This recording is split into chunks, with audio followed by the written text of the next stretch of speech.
Okay, now that I'm home and I've had a shower and some food, let's recap the ride home quickly, and I'll show you the clips I recorded.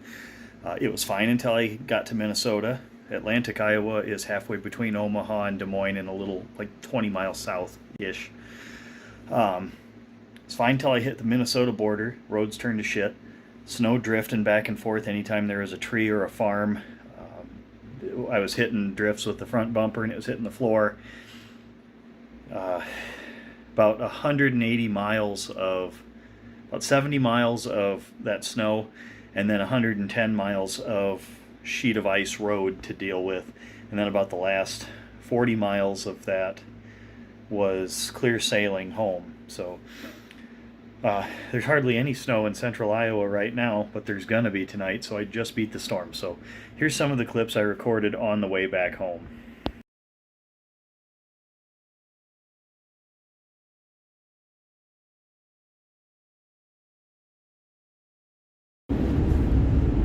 Okay, so this is the most expensive hat I've ever purchased. I just wanted to kind of start a little blog on the way home just in case something interesting happens. So I had a great experience with Nishna Valley Cycle in Atlantic, Iowa.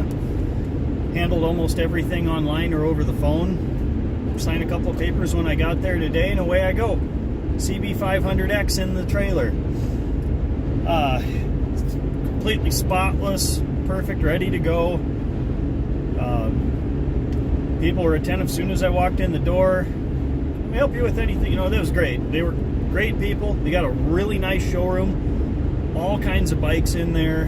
Highly suggest taking a look at them if it's within your driving distance, or even if it isn't. I mean, one of the best experiences I've had in a dealership. Very happy. So, yeah.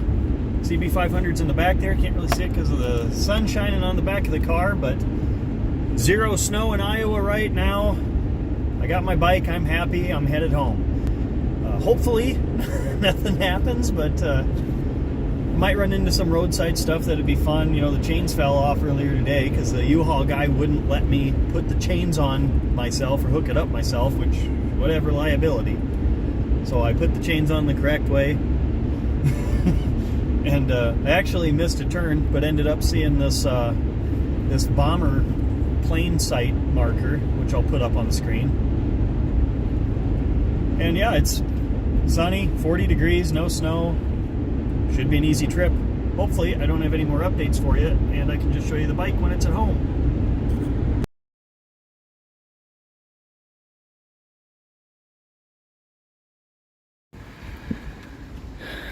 Well, I'm in Redwood Falls, and I've been busting drifts for 100 miles. It is not going well. Yeah. But I'm making it, so bike is fine. Okay. I've got like 105 miles to go. It sucks is if you go by a farm, it's clear if the farm's on the left. If the farm's on the right, there's a pile of snow and the center of the road is hitting the floor of the car. So you can see the back of the car is just caked in it. Luckily the bike is fine. It's not getting anything kicked up onto it. It's just got a little tiny bit of road spray on it from oncoming traffic, but nothing bad. It's getting exhausting. I did that first little video clip saying just in case something happens. I was hoping nothing would happen, but it's turned into an adventure. I'm driving like 30 miles an hour, 40 when it's clear, and snow's hitting the floor, and it's it's an adventure now. So, well, not that you can really see anything. Maybe if I turn my gauges up, you can see that. Chugging along. So, yeah, the road is completely ice covered. I can go faster, but this is all the faster I can go and be 100% in control. So this is all the faster I'm going. This last 100 miles is going to take me over 3 hours. because I've had to stop a couple of times too. Hooray, hooray. This is the second time I've purchased a motorcycle in the winter. The first time I bought a bike in the winter, I bought my Kawasaki Versa 650, and I bought it like February 7th, but I rode it home like 40 miles.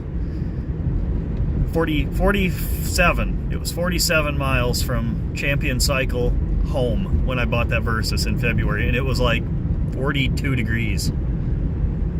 But right now it's 17 degrees and it's 325 miles home. And the last 200 miles are going to be at 30 miles an hour. Holy shit.